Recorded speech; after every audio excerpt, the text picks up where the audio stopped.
Everyone, आज मैं दोबारा से आ गई आपके पास एक और वीडियो क्लास जिसमें मैं आपको दूंगी चैप्टर नंबर 2 माइक्रो ऑर्गेनिजम्स की एक्सप्लेनेशन।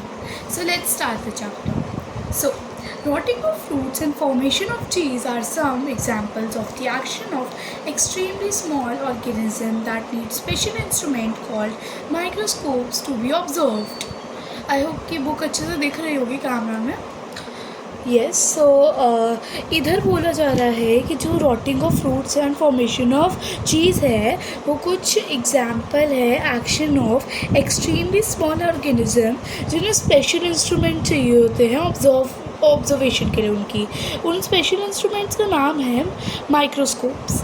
सो अब हम पढ़ेंगे what are micro organisms. A microorganism or a micro is an organism that is too small to be seen with naked eyes. These can be seen with a microscope. Yes, तो micro organism बहुत छोटे organism होते हैं जिन्हें अपनी necked आई से नहीं देख सकते हैं। मतलब उन्हें बिना कुछ पहने मतलब नेक्ड आई से नहीं देख सकते।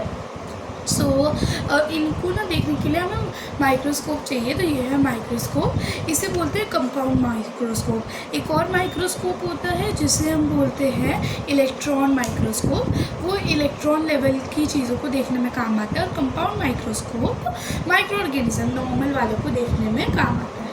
सो अब एक माइक्रोस्कोप क्या होता है? हाँ, एंड माइक्रो ऑर्गेनिज्म की डेफिनेशन है अ माइक्रो ऑर्गेनिज्म और a microbe is an organism that is too small to be seen with naked eyes. Simple, this is the definition. अगर कोई पूछे define micro organisms, you can give this. So and ये इसका जो पिछली video थी उसमें आप अपने डाउट्स सब पूछ सकते हैं, बिकॉज कमेंट्स पहले ऑफ हो गए थे गलती से। अब नाउ मैंने उसे ऑन कर दिया, so you can ask your doubts now. So इसमें भी ऑन रहेंगे कमेंट्स, आप पूछ सकते हैं अपने doubts. So let's move on. So अब यहाँ पे ना माइक्रोस्कोप के बता रखा है। सो माइक्रोस्कोप ना एक इंस्ट्रूमेंट होता है जो ना एनलार्ज कर देते हैं इमेज को, स्मॉल ऑब्जेक्ट की, उन्हें बड़ा दिखाने के लिए। अब आपने अगर अपने स्कूल में कभी लैब गए, आप साइंस लैब, तो वहाँ पे माइक्रोस्कोप देखा होगा। तो अगर आपके टीचर ने ऑब्जर्वेशन कराई होगी, क्योंकि हमारे टीचर ने तो लैब ले जाकर माइक्रोस्कोप से ऑब्जर्वेशन कराई है माइक्रो ऑर्गेनिजम्स की, हमने देखा है। अगर आपने भी देखा है, आपने ऑब्जर्व किया है, so you must be knowing that कैसा दिखता है वो। बट अगर आपको नहीं पता है, इट्स ओके कि बहुत ज़्यादा मतलब इतनी छोटी चीज़ें हैं जो आप नहीं देख पाते हैं। अब जैसे मैं बोलूँगी इस बुक पे बैक्टीरिया है तो हमें नहीं दिखेगा, बैक्टीरिया से माइक्रो ऑर्गेनिज्म तो आपको नहीं दिखेगा। लेकिन अगर मैं इधर माइक्रोस्कोप लगा दूँ एंड फिर उसको मतलब उसको लेंस लगा दूँ उस पर, हाँ, लेंसेज की मदद से ही हम देख पाते हैं माइक्रोस्कोप से। अगर माइक्रोस्कोप में लेंस नहीं होगी तो हम वो भी नहीं देख पाएंगे। सो अगर मैं माइक्रोस्कोप में लेंस लगा के उससे ऑब्जर्व करूँ और आपको भी दिखाऊँ तो आपको दिखेगा यहाँ पे कितने सारे बैक्टीरिया होंगे, बहुत ज़्यादा बड़े दिखेंगे, एकदम हमारे साइज़ के। सो ये होता है माइक्रोस्कोप। अब ना माइक्रोस्कोप की हम डेफिनेशन देख लेते हैं। A microscope is an instrument that enlarges image of small objects to make them appear large. So this is the definition. So अब 10 to 100 टाइम्स कर देता है कंपाउंड माइक्रोस्कोप एक इमेज की, मतलब उसको एनलार्ज, इमेज को एनलार्ज एक चीज़ की 10 to 1000 टाइम्स। ये पूछा जाता है कई बार कि कंपाउंड माइक्रोस्कोप कितना बड़ा कर देता है इमेज को, तो 10 to 1000 टाइम्स आपको लिखना है। एंड इलेक्ट्रॉन माइक्रोस्कोप करता है 1000 to 10,000, कुछ ऐसे ही होता है। सो अभी हम आगे उसके बारे में पढ़ेंगे। सो आई विल टेल यू। सो अब माइक्रो ऑर्गेनिज्म मिलते कहाँ हैं? तो माइक्रो ऑर्गेनिज्म की जो रिसर्च हुई थी ना, आज से 3 बिलियन ईयर्स पहले से ही हुई थी। हाँ, 3 बिलियन ईयर्स से पहले हमारे साइंटिस्ट ने ढूंढा था कि माइक्रो ऑर्गेनिजम्स होते हैं। अब ये मिलते कहाँ हैं? ये ऑलमोस्ट हर जगह मिलते हैं। कुछ तो ग्रुप्स में रहते हैं, कुछ लोगों, और आपने देखा होगा अपनी क्लास में कुछ लोगों को कुछ लोग एक ग्रुप बने होते हैं, कुछ लोग अलग रहते हैं। तो वैसे ही माइक्रो ऑर्गेनिजम्स होते हैं, वो अलग अलग रहते हैं। कुछ तो अकेले और कुछ अपनी फैमिली के साथ, अपने दोस्तों के साथ ऐसे एक साथ रहते हैं। सो ये होता है। तो ये कहीं भी मिल जाता है। Hottest desert, coldest polar regions, salty sea water, fresh water stream, hot water spring, volcanic eruption. Even हमारी बॉडी में भी बहुत सारे माइक्रो ऑर्गेनिज्म होते हैं। वो कहते हैं ना, हमारी बॉडी में 2 टाइप के बैक्टीरिया होते हैं, एक गुड और एक बैड। तो वैसे ही बैक्टीरिया किसकी कैटेगरी में आता है, माइक्रो ऑर्गेनिज्म की कैटेगरी में। तो वो वही कहना चाह रहे हैं हमारी बॉडी में माइक्रो ऑर्गेनिज्म होते हैं, गुड भी होते हैं बैड भी होते हैं। गुड हमें डिसीज़ नहीं पहुंचाते, हमारी हेल्प करते हैं, और बैड हमें डिसीज़ पहुंचाते हैं। अभी हम गुड और बैड के बारे में पढ़ेंगे, चैप्टर प्रोसीड करेंगे जब। अब माइक्रो ऑर्गेनिज्म के टाइप्स होते हैं, हर चीज़ के टाइप्स होते हैं, माइक्रो ऑर्गेनिज्म के भी टाइप्स होते हैं। तो अब ये ना 4 टाइप्स होते हैं। 5वां टाइप है वायरस। अब वायरस को ना अलग सेपरेटेड कैटेगरी में रखा जाता है। क्यों, वो मैं तब बताऊंगी जब हम इस चैप्टर में हम वायरस का टॉपिक पढ़ने वाले हैं। यस, वायरस का ये ना हमारे पास टॉपिक है, ये वाला आपको दिख रहा होगा कैमरे में आए हो, तो हम पढ़ेंगे उसके बारे में। तब मैं आपको बताऊंगी वायरस को अलग कैटेगरी में क्यों रखा जाता है, बिकॉज ये मोस्ट आस्क्ड क्वेश्चन होता है हर स्टूडेंट के माइंड में। ये सुनकर कि वो वायरस अलग कैटेगरी में आता है, मतलब अलग से रखा जाता है माइक्रो ऑर्गेनिज्म की कैटेगरी में, तो अब बच्चे के दिमाग में यही क्वेश्चन आता है क्यों, वाई। हाँ, मतलब इसका मतलब ये नहीं है अगर इसे अलग कैटेगरी में रखा जा रहा है तो वायरस माइक्रो ऑर्गेनिज्म नहीं है, वायरस माइक्रो ऑर्गेनिज्म ही है गाइस। लेकिन फिर भी ये जो टाइप्स है ना 4, ये 4 ही कंसिडर किए जाते हैं। वायरस एक अलग लेवल के टाइप पे आता है। हाँ, लेवल है, लेवल 1 मान लो इसे, और वायरस वाला लेवल 2 है। ओके, सो अब हम आते हैं बैक्टीरिया पे। बैक्टीरिया सबसे ज़्यादा छोटे सिंगल सेल्ड माइक्रो ऑर्गेनिज्म होते हैं इस वर्ल्ड के। ये सबसे ज़्यादा छोटे होते हैं और सबसे ज़्यादा प्रिमिटिव होते हैं। प्रिमिटिव मतलब जो ईजिली फैल जाए। हाँ, प्रिमिटिव मतलब यही होता है। तो फिर सबसे ज़्यादा प्रिमिटिव है on the earth in the world. So उनके पास क्लोरोफिल नहीं होता है। क्लोरोफिल आपको पता ही होगा, एक सब्सटेंस होता है, ग्रीन पिगमेंट होता है प्लांट्स में, जो उन्हें फूड बनाने को अलाउ करते हैं। तो उन्हें क्या क्लोरोफिल लिए तो ऑब्वियसली अपना खाना नहीं बना सकते हैं खुद से। तो ये जनरली ना पैरासाइटिक होता है। अब हमने 7th में भी पढ़ा है पैरासाइटिक क्या होता है। पैरासाइटिक एक बिहेवियर होता है जिसमें जो ऑर्गेनिज्म होता है वो दूसरों की बॉडी में रहकर मतलब बॉडी में रहकर, जिस बॉडी को हम बोलते हैं होस्ट, उस बॉडी के अंदर रहकर वो अपना खाना लेते हैं, न्यूट्रिशन लेते हैं वहाँ से, और अपना वहाँ पे शेल्टर बनाते हैं। यस, तो अब ये ना कहीं भी मिल जाते हैं हमें, पैरासाइटिक होते हैं नेचर में, एंड ये बैक्टीरिया में कहीं भी मिल जाते हैं, कभी सॉइल में, एयर में, हमारी बॉडीज़ में, डेड प्लांट्स, एनिमल्स, इन सब पे मिल जाते हैं। तो अब ना इस बैक्टीरिया के भी टाइप्स हैं। तो अब ना बैक्टीरिया ना अलग अलग शेप्स में आते हैं। तो वो शेप्स हैं स्पेरिकल, रॉड एंड स्पाइरल। अब इनके साइंटिफिक नेम बोल दो या कुछ भी बोल दो, इनके नाम हैं। तो स्पेरिकल शेप वालों को बोलते हैं हम कोकस। कोकस, स्पेरिकल मतलब सर्कल शेप। हाँ, सर्कल का 3D शेप होता है स्पेरिकल। तो स्पेरिकल शेप्ड होते हैं कोकस, कोकस बोलते हैं।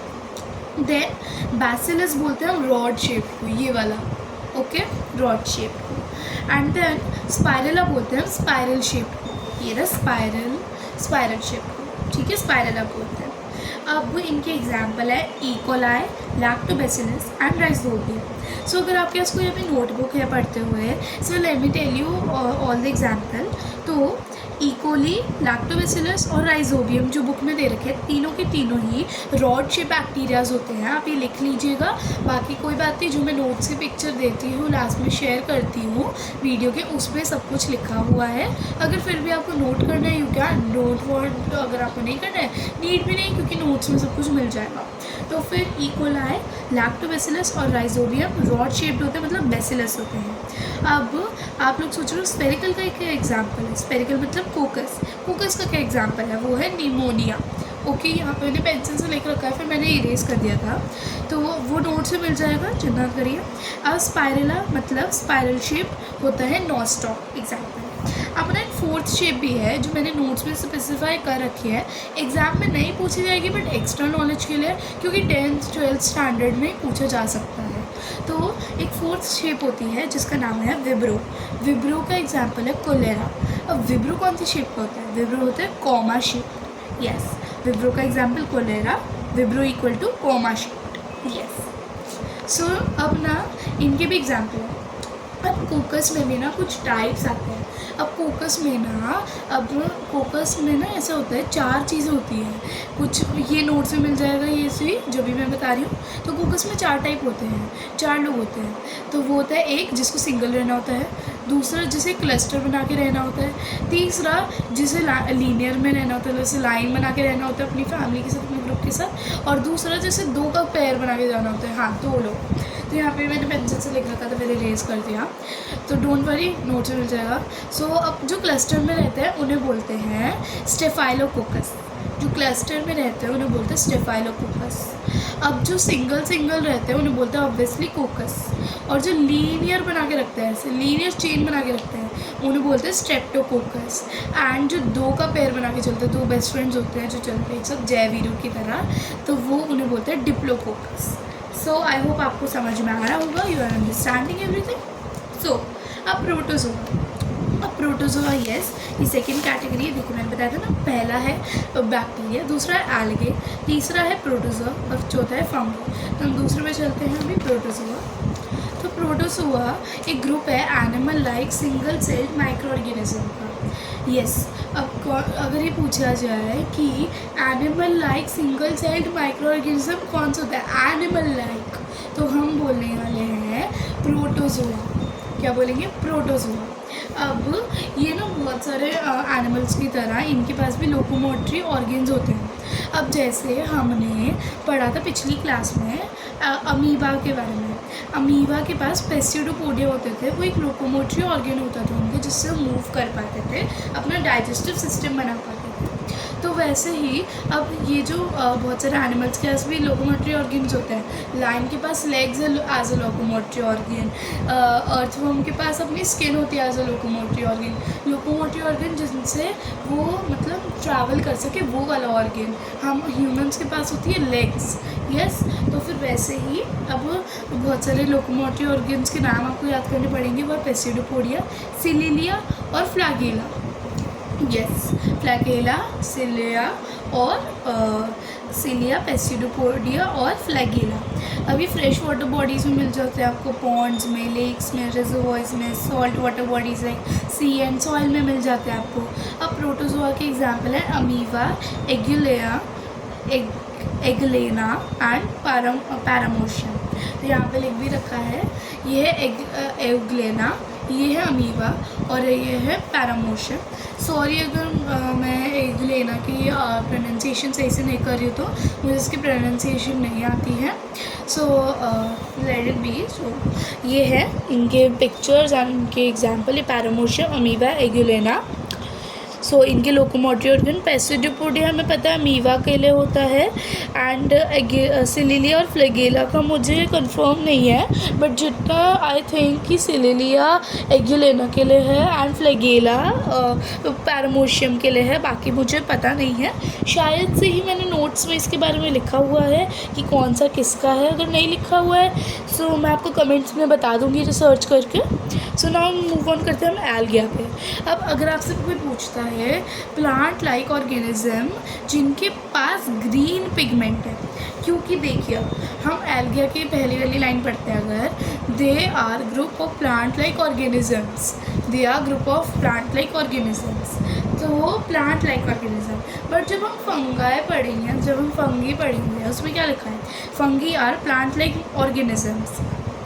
ये भी प्लांट लाइक ऑर्गेनिज्म, वो भी प्लांट लाइक ऑर्गेनिज्म। अब हर बच्चे के दिमाग में यही क्वेश्चन आता है, ये दोनों प्लांट लाइक ऑर्गेनिज्म है, अब इन दोनों में डिफ्रेंसिएशन करने को आगे हम क्या करेंगे? तो ये देखिए, एल्गिया प्लांट लाइक ऑर्गेनिज्म होती है जिनके पास ग्रीन पिगमेंट होता है। लेकिन जब हम इसका पढ़ेंगे फंगाई का, तो इसमें लिखा है fungi are plant like organism that do not contain green pigment chlorophyll. तो अब ये एक पॉइंट है जिसमें हम इन दोनों को डिफ्रेंशिएट कर सकते हैं, जो है एल्गिया के पास ग्रीन पिगमेंट होता है लेकिन फंगाई के पास ग्रीन पिगमेंट नहीं होता है। लेकिन पॉइंट टू बी नोटेड, दोनों के दोनों ही प्लांट लाइक ऑर्गेनिज्म है, तो कंफ्यूज नहीं होना है। एल्गी के पास क्लोरोफिल है, फंगाई के पास नहीं है।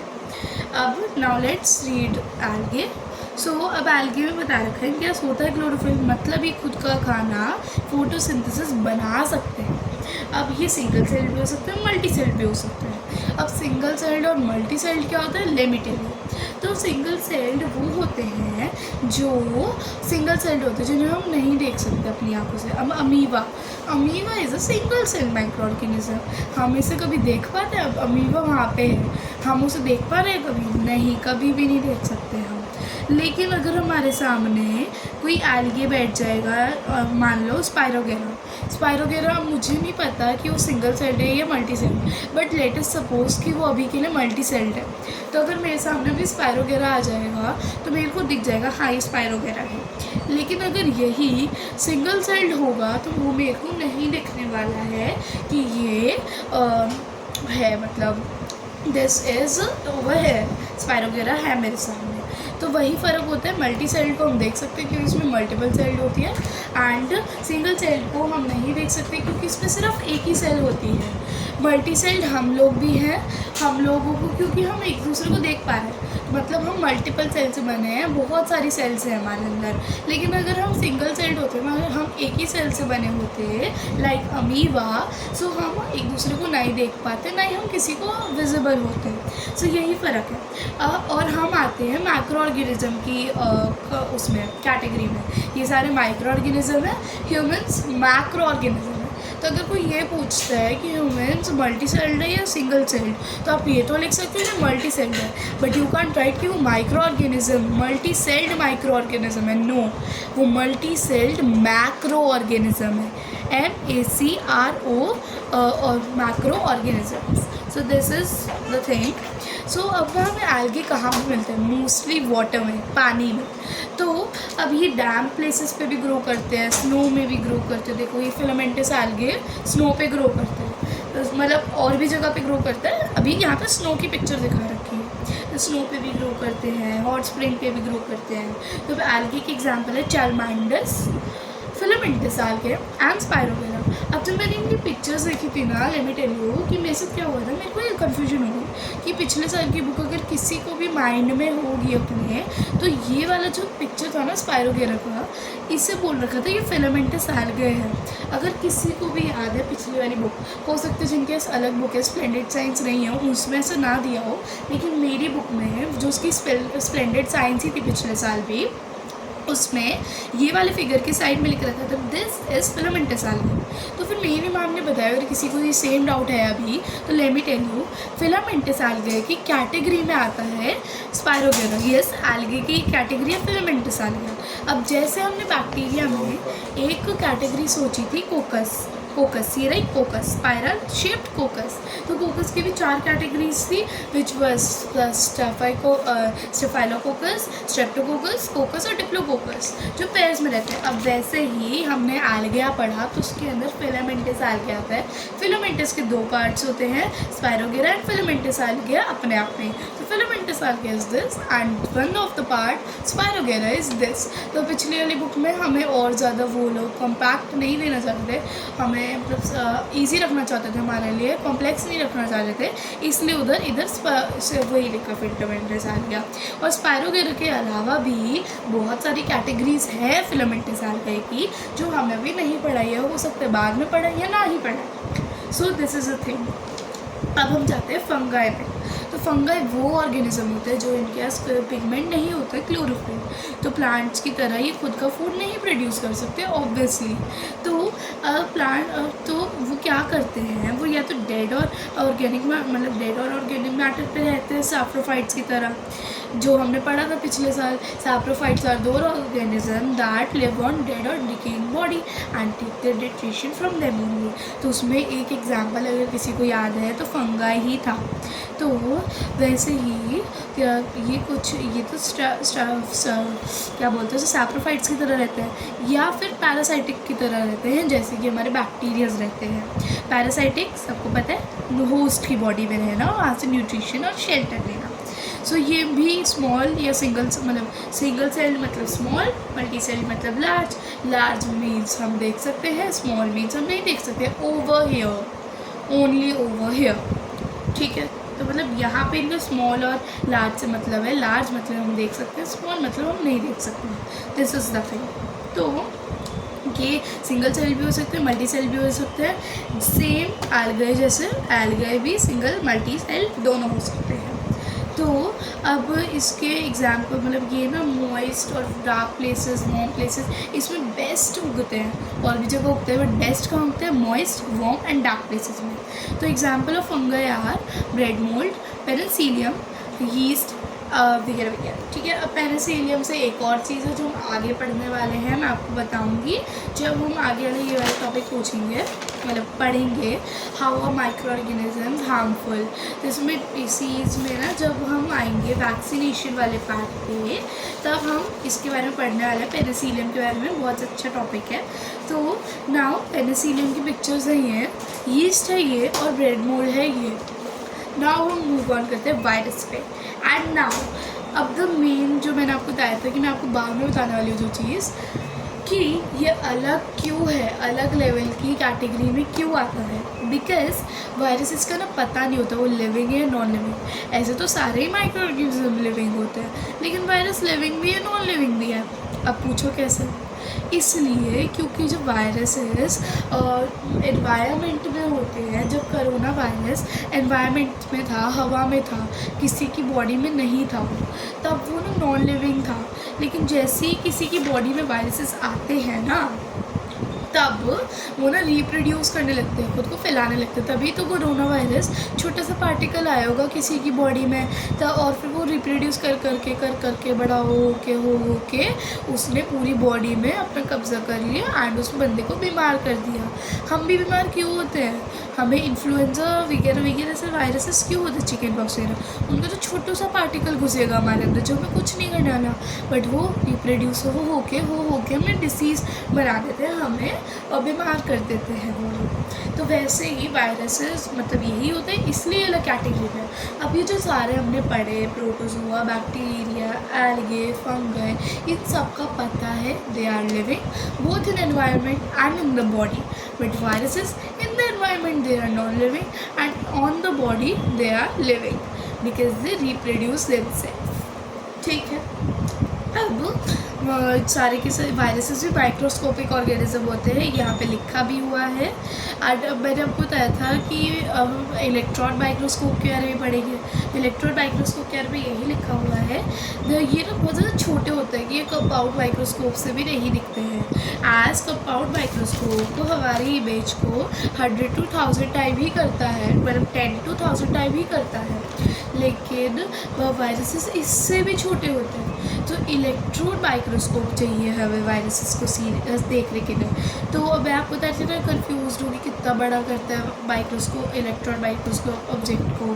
तो फिर वो ना मोर देन 100,000 टाइम्स, मतलब हाँ 1 लाख टाइम्स तक कर देता है लार्ज ऑब्जेक्ट की इमेज को। सो नाउ अब हम देखते हैं, अब यहाँ पे वही चीज़ लिख रखी है जो मैंने आपको बताया था कि वायरसेस नॉन लिविंग भी होते हैं, लिविंग भी होते हैं। कहाँ पे वो नॉन लिविंग की तरह बिहेव करते हैं, कहाँ पे लिविंग की तरह बिहेव करते हैं। So let us skip this. बाकी अगर किसी को पिक्चर चाहिए होगी, देन अगेन अगर इस चैप्टर की चाहिए होगी, they can tell me in the comments, मैं पिक्चर के लास्ट में एडिट करके डाल दूँगी। So now all non viruses cause disease and are harmful to humans.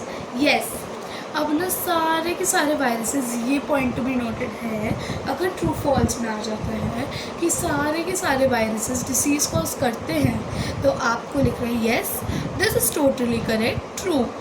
Yes, सारे वायरसेस करते हैं डिसीज़ कॉज। अब pathogens, what are pathogens? Pathogen वो ऑर्गेनिज्म होते हैं जो डिसीज़ कॉज करते हैं।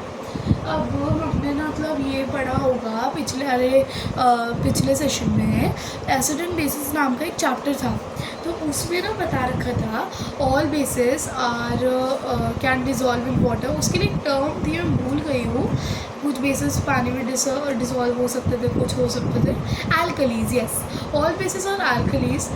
No, all alkalis are bases but all bases are not alkalis। वैसे ही पैथोजन डिसीज कॉजिंग ऑर्गेनिजम्स है। Yes, all viruses are pathogens but all pathogens are not viruses. Yes, protozoa, algae, fungi, bacteria, ये सब भी pathogen हो सकते हैं, but सारे के सारे नहीं। Point to be noted.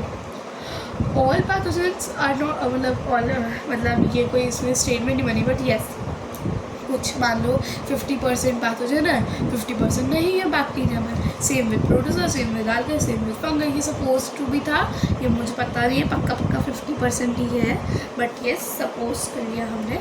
लेकिन वैसे ही वायरसेस में भी all viruses are pathogens but all pathogens are not viruses. So now अब कुछ एग्जाम्पल दे रखे हैं वायरस के, influenza, common cold, HIV। Yes ये ना बहुत सारा मुझे होता है कि HIV कौन सा डिसीज़ कॉज करता है एंड उसकी फुल फॉर्म बताओ HIV की। तो HIV की फुल फॉर्म है human immuno deficiency virus HIV, जो कॉज करता है acquired immuno deficiency syndrome AIDS. Yes, तो यहाँ पे प्लांट्स और एनिमल्स की भी डिसीज़ लिख रखी है बहुत सारी, वो हम आगे इसमें पढ़ लेंगे डिसीज़ कॉजिंग माइक्रो ऑर्गेनिजम्स में। तो फिर वो उसकी कोई नीड नहीं है, मैं किसी को पिक्चर से ही ले सकता है। एंड आई थिंक सबकी बुक में लिख रखी है वायरस के एग्जाम्पल तो। एंड ठीक है, अब हम पढ़ते हैं how are micro organisms useful. तो माइक्रो ऑर्गेनिज्म ना हमें यूजफुल होता है 4 फील्ड्स में। पहली फील्ड है इन फूड इंडस्ट्री, दूसरी इन मेडिकल इंडस्ट्री, तीसरी क्लीनिंग एनवायरनमेंट एंड चौथी एग्रीकल्चर प्रोसेसेस। तो अब फूड इंडस्ट्री में कैसे करते हैं, तो मैंने इन दोनों को शॉर्ट में समझाने वाली हूँ। मैं समझा दूँगी इन दोनों को शॉर्ट में, एंड बुक में जो लिखा है वो आप पढ़ ही लेना। मतलब एक बार मैंने समझा दिया सब कुछ, इतने बड़े पैराग्राफ में वही सब लिखा है जो मैं अभी आपको बोलने वाली हूँ। सो आप उससे समझ लेना एंड एग्ज़ाम के लिए पढ़ के चले जाओ। सो 3 चीज़ें होती है, curd and cheese and making bread. तो फिर ना एक बैक्टीरियम होता है लैक्टोबैसिलस। अब आपने देखा होगा हमारी जो मम्मियाँ होती है ना, वो दही बनाने के लिए, कर्ड बनाने के लिए ना रात को दूध किसी गर्म जगह पे रख देती है लपेट कर। तो फिर वैसे ही ना, तो जब वो रात को रखती है ना, तो एक बैक्टीरिया होता है लैक्टोबैसिलस, तो वो ना मतलब जो दूध होता है उसे कर्ड बना देता है। तो इसके लिए ना एक मैं आपको वो बताती हूँ रेसिपी टाइप ऑफ। तो कर्ड बनाने के लिए हमें थोड़ा सा दूध चाहिए होता है, पानी चाहिए होता है, lukewarm water and milk and already prepared curd. Yes, अगर अपनी मम्मी ने आज की रात से पहले उसकी 1 रात पहले तो दही बना के रखी होगी, तो थोड़ा सा मम्मी को आपकी बचाना पड़ेगा वो दही एंड उस पानी और ल्यूकवार्म मिल्क। ल्यूकवार्म मतलब नुआया वार्म भी नहीं, ज़्यादा गर्म भी नहीं, ज़्यादा ठंडा भी, नॉर्मल वाटर। तो lukewarm water, lukewarm milk, lukewarm milk and पानी के मिक्सचर में थोड़ी सी दही डालनी ही पड़ेगी, तभी वो बनेगी, क्योंकि दही के अंदर एक बैक्टीरिया होता है लैक्टोबैसिलस। तो जब वो रात को जो दही डाली है ना थोड़ी सी, उसमें से ना लैक्टोबैसिलस निकलेगा एंड फिर रात को आपकी वो जो मिल्क होता है ना उसे दही बना के चला जाएगा। तो अब ना जो होता है फैक्ट्रीज, बड़ी बड़ी फैक्ट्रीज़ में तो ऑब्वियसली जब वो कर्ड की प्रोडक्शन करते हैं तो वो पहले से थोड़ी दही बना के रखेंगे उसमें डालने के लिए, ऐसे बहुत सारी दही चाहिए उन्हें ऑलरेडी प्रिपेयर्ड। तो वो ना डायरेक्टली लैक्टोबैसिलस बैक्टीरिया डालते हैं। वो मिल्क लेते हैं, ल्यूकवार्म मिल्क, पानी लेते हैं और डायरेक्टली लैक्टोबैसिलस बैक्टीरिया लेते हैं, जिससे एक रात में उनकी दही बन जाती है एंड उसे पैक करके सेल करते हैं मार्केट में। तो ये तो हमारा अब जो वो अब ना हम सीखते हैं, तो ये तो हमारा कर्ड का कवर हो गया है।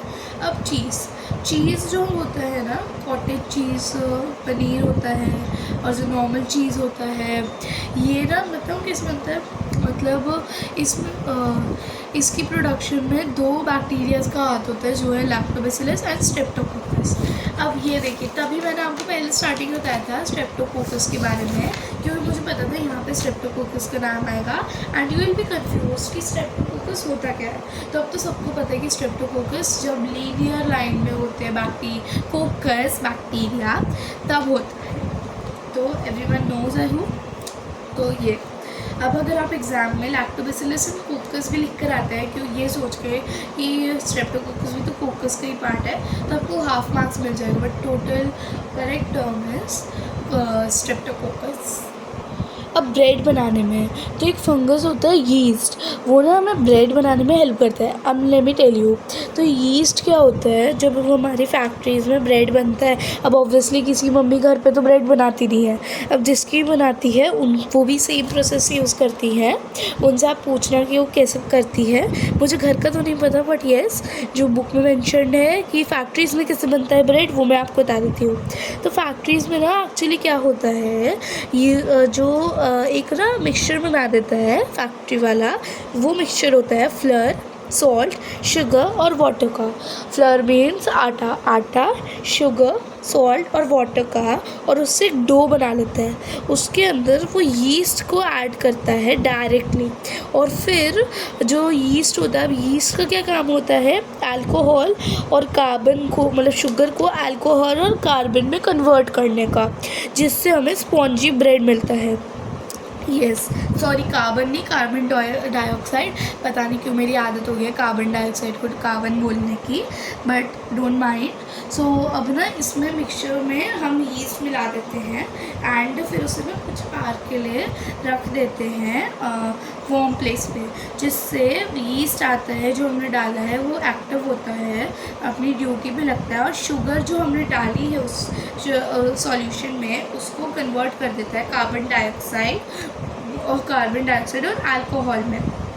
अब यीस्ट जितना ज़्यादा एक्टिव होगा उतनी ज़्यादा, मतलब एक्टिव का तो इसमें कुछ मेंशन नहीं है, बट फिर भी बता देती हूँ, जितना ज़्यादा यीस्ट एक्टिव होगा उतनी ज़्यादा कार्बन डाइऑक्साइड प्रोड्यूस होगी, और जो डो है, मतलब जो बबल्स हैं कार्बन डाइऑक्साइड गैस के, वो डो को इंक्रीज़ कर देंगे, उसकी वॉल्यूम को इंक्रीज़ कर देंगे, मतलब उसे स्पॉन्जी देंगे। तो जब ना डो बेक्ड होता है तो वो राइज़ हो जाता है, ऊपर उठ जाता है, ऐसे जैसे केक नहीं उठता जब हम उसे ओवन में डालते हैं, पहले तो प्लेट टाइप, और फिर जब बेक करते हैं उठ जाता है, तो वो उठ जाता है, मतलब आपका जो यीस्ट है उसने प्रिपेयर अच्छे से परफॉर्म किया अपना टास्क। केक में नहीं कह रही मैं, मतलब ब्रेड में अगर आप बेक करते हो उठ जाता है, मतलब उसने यीस्ट ने अच्छे से परफॉर्म किया अपना टास्क। ओके, सो इससे ना हमारा जो ब्रेड होता है तभी लाइट होता है, सॉफ्ट होता है, स्पॉन्जी होता है। अब the process by which sugar present in the food is converted into alcohol and carbon dioxide with the help of microorganisms called fermentation। तो अब ना fermentation एक प्रोसेस होता है जिसमें जो फूड होता है उसको कन्वर्ट कर देते हैं अल्कोहल और कार्बन डाइऑक्साइड में with the help of microorganism. तो ये फर्मेंटेशन की डेफिनेशन हो गई। कोई पूछता है what is define fermentation, what is fermentation, तो आप लिखोगे the process by which sugar in the food is converted into alcohol and carbon dioxide with the help of microorganism is called fermentation. अब ना with the help of microorganism लिखना मत भूलना, मेरी class test में यही क्वेश्चन पूछा गया था एंड मैंने तो ये लिख दिया the process by which sugar present in the food is converted into alcohol and carbon dioxide. मैं with the help of microorganism भूल गई लिखना, जिसकी वजह से मेरा हाफ मार्क्स कट हो गया। फिर मैंने वो रियल एग्जाम्स में गलती नहीं की, सो आई होप आप भी गलती नहीं करने वाले हैं। सो नाउ चलते हैं नेक्स्ट प्रोसेस पे, मतलब नेक्स्ट थिंग पे, वो है हमारे घर में कर्ड बनती है, souring of idli, dosa batter, preparation of dhokla, bhatura, और ये सब कुछ मतलब फर्मेंटेशन की हेल्प से होता है। तो लार्ज स्केल फूड इंडस्ट्री जो होती है वो example of fermentation making, sorry मैं कंफ्यूज हो गई थी, I am sorry. In large scale food industry example of fermentation are seen in making commercial cheese, production of alcohol beverages like beer and wine, involves fermentation of sugar present in the barley, grapes, and creation of vinegar from acidic acid by the action of acidibacter bacteria. So now the point to be noted, जो creation of vinegar है ना वो acidic acid से होती है। अब acidic acid कहाँ से आता है, एसिडिबैक्टर बैक्टीरिया आता है, विनेगर को अंदर एसिडिक एसिड डाल देता है और फिर चला जाता है। सेम जो हमारा लैक्टोबैसिलस करता है कर्ड में, वो आता है एसिडिक एसिड डालता है और चला जाता है एसिडिबैक्टर बैक्टीरिया। तो मेरे एग्ज़ाम में भी क्वेश्चन पूछा गया था कि मतलब एसिडिक एसिड मतलब विनेगर कैसे बनता है, तो मैंने लिखा एसिडिक एसिड से एसिडिबैक्टर बैक्टीरिया की हेल्प से, जो कि मेरा सही हो गया। सो आप भी लिखेंगे तो आपका भी सही हो जाएगा। सो नाउ अब हम चलते हैं नेक्स्ट टॉपिक पे, जो है how to micro organism help in medicine. So medicine बनाने में ना माइक्रो ऑर्गेनिज्म हमारी दो वेज में हेल्प करते हैं। एक है मेकिंग वैक्सीन एंड दूसरा है मेकिंग एंटीबायोटिक्स। तो अब नाउ हम एंटीबायोटिक्स की एक बार वो देख लेते हैं, डेफिनेशन है जो कि है मेडिकेशंस दैट कैन डिस्ट्रॉय और slow down the growth of bacteria और कॉल्ड एंटीबायोटिक्स। तो ये पूछता है कोई, what are antibiotics, you can write this. So अब हम एंटीबायोटिक्स को क्या बोलते हैं, एंटीबैक्टीरियल्स भी बोल सकते हैं, क्योंकि antibiotics most of the time disease cause by bacteria को ही क्योर करने में हेल्प करती है। अब इसमें गिव रीज़न भी आता है एग्ज़ाम में, जो मेरे भी एग्ज़ाम में आया था कि why vaccines can't treat disease caused by bacterias. So इसका आंसर है because vaccines are made to treat the disease which are caused by viruses, means the viral diseases, and antibiotics are made to cure disease caused by bacteria. That's why.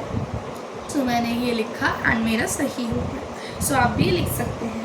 तो antibiotics viral infection को नहीं treat कर सकती, जो इसमें लिखा भी हुआ है यहाँ पे। So cold, flu, most of the coughs, इन सबको नहीं ट्रीट कर पाती एंटीबायोटिक्स। एंटीबायोटिक्स बैक्टीरिया की ही चीज़ों को कर सकती है ट्रीट। अब पेनिसिलियम, अब मैंने आपको बता दी यहाँ पे जो हमने पढ़ा था पेनिसिलियम फंगस, इसके बारे में बहुत ज़्यादा अच्छी चीज़ है, अच्छा टॉपिक है, वो टॉपिक अब आ चुका है, लेट अस स्टडी। ओके, सो नाउ अब हम जाते हैं पेनिसिलिन पे। तो ये ना एक फंगस है, तो ना ये पेनिसिलिन जो है इसे ऑब्टेन किया गया था पेनिसिलियम से, ये वाला पेनिसिलियम, हाँ जी यही वाला पेनिसिलियम। पेनिसिलियम एक फंगस है जिससे पेनिसिलिन एंटीबायोटिक बनाई थी। किसने बनाई थी? सर अलेक्जेंडर फ्लेमिंग ने 1928 में एक green mould penicillin notatum, yes penicillin notatum इस फंगस का पूरा नाम है। और ये जो पेनिसिलिन नोटाटम है ये ग्रीन मोल्ड है, जैसे कि हम यहाँ देख सकते हैं ये ग्रीन कलर का है, तो ये ग्रीन मोल्ड है, यस ग्रीन मोल्ड से इसे लिया गया था। और ये फर्स्ट एंटीबायोटिक थी पूरे वर्ल्ड की जो सर अलेक्जेंडर फ्लेमिंग ने ली थी पेनिसिलिन नोटाटम से। तो अगर एग्जाम में क्वेश्चन आता है which was the first antibiotic to be discovered, वो है पेनिसिलिन। पेनिसिलियम तो फंगस का नाम है जिससे वो ली गई थी। अब स्ट्रेप्टोमाइसिन एंड टेट्रासाइक्लिन, ये दोनों की दोनों स्ट्रेप्टोमाइसिस बैक्टीरिया से ली गई हैं और ये भी एंटीबायोटिक्स है। सो एंटीबायोटिक्स डिसीज़ कंट्रोल कर सकती है ह्यूमंस में, प्लांट्स में एंड एनिमल्स में।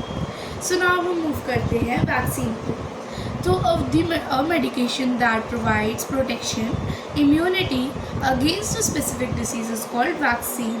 तो ये वैक्सीन की हमारे पास डेफिनेशन आ गई है।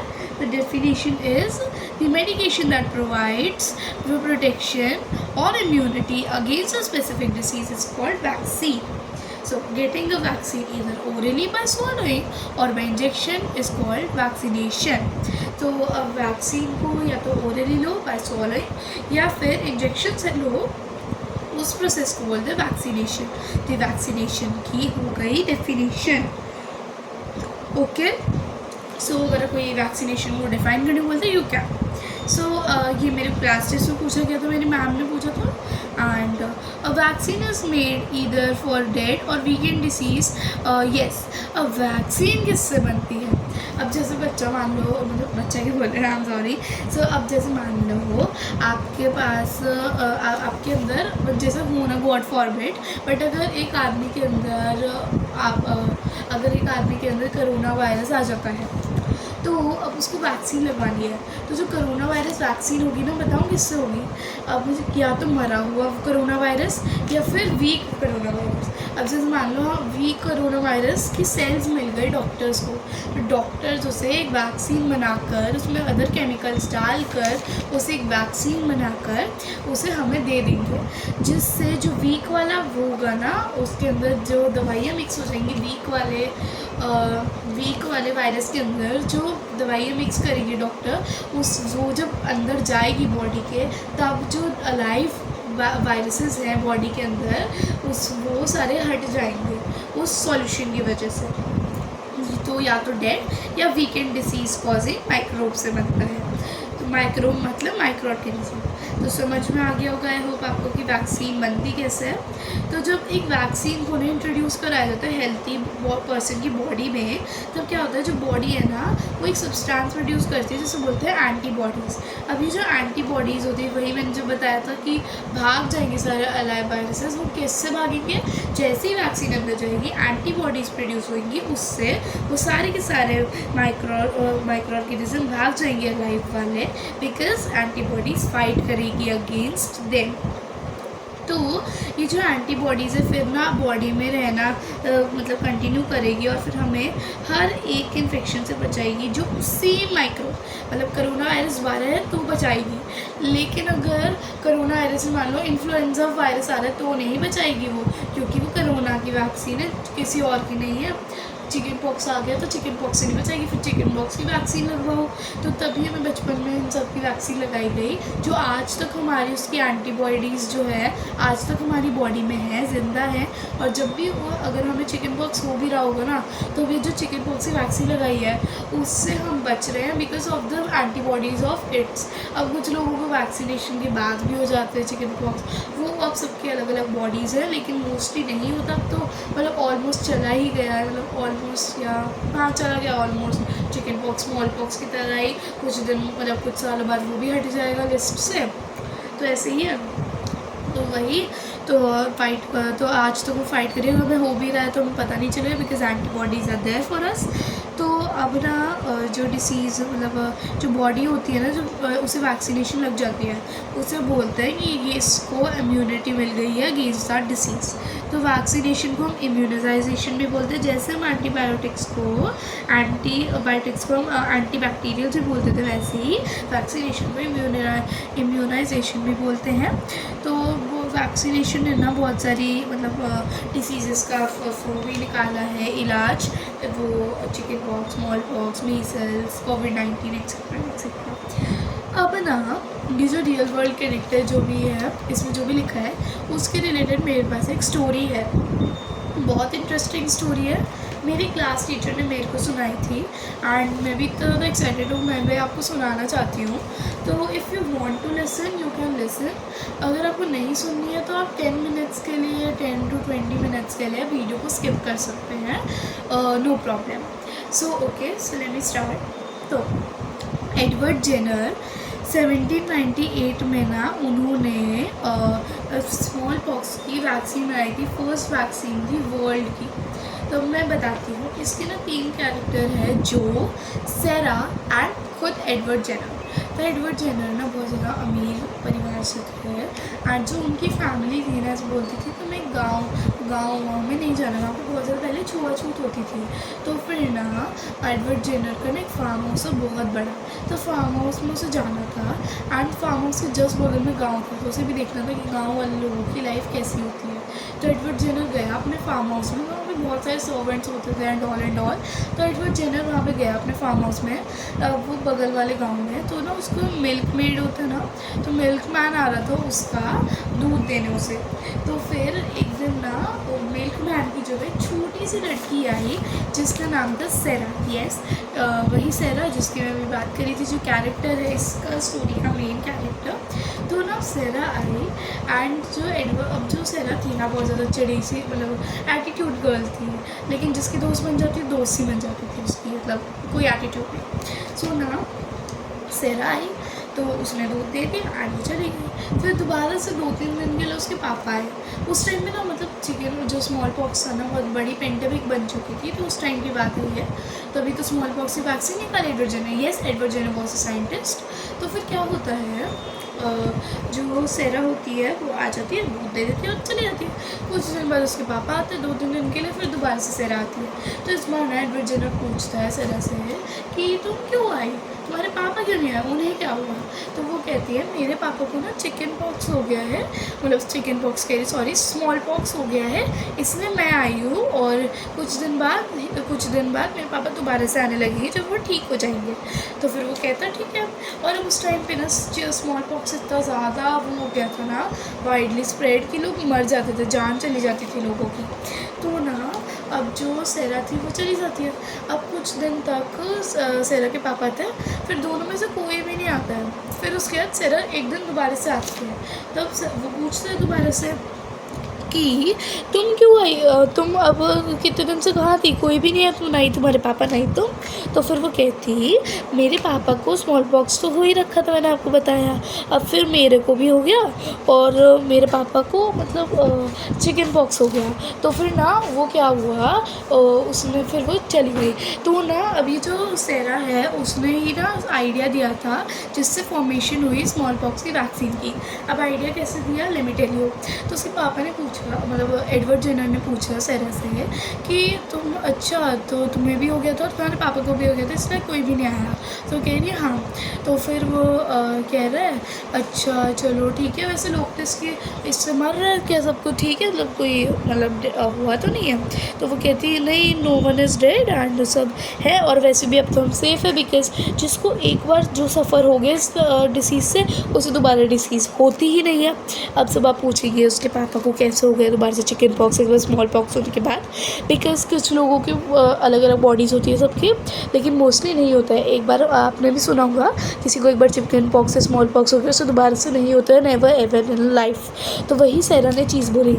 अब एडवर्ड जेनर को ये लगा अच्छा ऐसा होता है, मतलब एडवर्ड जेनर को ये बात नहीं पता थी, ऐसे इतना बड़ा साइंटिस्ट हो कि उसे ये नहीं पता थी बात। सो अब ना अगले दिन सेरा आती है एंड ना वो एडवर्ड जेनर बोलता है उससे कि आई नीड अ हेल्प, मुझे ना ऐसे वैक्सीन निकाल लिया, उसे सब कुछ समझाया एंड ऑल कि अब कोई ऐसा अब ना उसे ना एक आदमी पे अपनी वैक्सीन बना के टेस्ट करनी थी।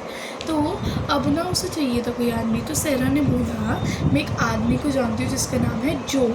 तो एडवर्ड जेनर ने बोला मेरी कंडीशन है, एक ऐसा आदमी जिसकी फैमिली में सबको हो चुका है स्मॉल पॉक्स सिवाय उसके। तो और सेरा की फैमिली में तो सेरा को खुद हो चुका था, वरना सेरा खुद आ जाती खुद पे टेस्ट करवाने। तो उसने जो का नाम लिया। तो फिर ना उसने बोला सेरा ने लेकिन जो की मदर को तुम ही मनाओगे। तो ना जो की ऐसी फैमिली थी, जो की फैमिली में ना 15 लोग थे और 15 के 15 लोग मर चुके थे, सिर्फ वो और उसकी मम्मा बची थी। तो ना एडवर्ड जेनर जब उसके घर जाता है जो के, तो फिर ना वो बोलता है ऐसे ऐसे आपका बेटा चाहिए। तो उसकी मम्मी ने बोला ठीक है तो बेटा दे दो, दे देती हूँ मैं तुम्हें। तो वो एडवर्ड जेनर बोलता है तुम्हारे बेटे की जान भी जा सकती है इसमें।